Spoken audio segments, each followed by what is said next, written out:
favorite little 5-year-old whore his big sister used to babysit me. Or maybe she just liked to sit upstairs watching TV while Kyrie came into the basement to play with me. I remember his familiar footsteps down the stairs as I sat down there with my First Steps reader book. And while I was still trying to see Spot run, he was trying to make his seeming come on a little girl. When he tried to hold my hand, I tried to hand him the video game console, but he didn't want to play with Mario.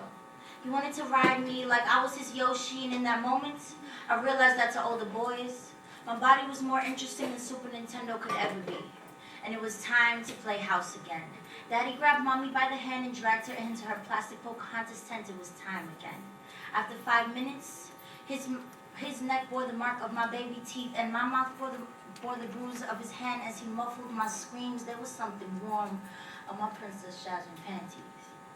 She also had her favorite little game. But this was no child's play. We played big girl games. I was older now. Already 8 and in the 3rd grade, already able to notice the way she watched me move. My teenage babysitter, who the neighborhood mom said was loose, I knew that I would soon have to play house again. She closed the door behind my parents and locked me in. It was time again. I was again the mommy and she was the new daddy. As I became the experiment for her homosexuality, Natasha touched me. In my no-no zone, I knew it was wrong. My elementary school teachers told me that if it fell into the area where a bathing suit covered, no one should touch you there, especially if it had not yet sprouted and pubic hair. But she didn't seem to care.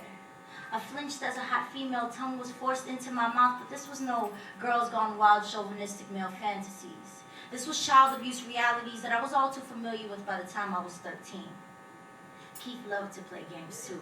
Except today, a different Keith came through. He wasn't being sweet like he'd usually do. The usual one kiss on the neck that day became 2, and he pushed my hands behind my back, pushed his t-shirt over my mouth, and pushed his fingers past the hymen of a 13-year-old girl with muffled half lies of how she was not yet ready to again lose her already lost virginity now. I'm not too well versed in numerology, but I noticed that it was 3.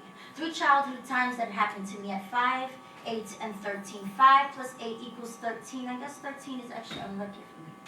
The misfit child in the 1st grade classroom missing her virginity.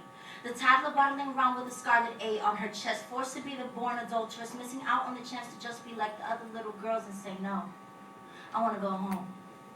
I don't want to play with you anymore. Woo!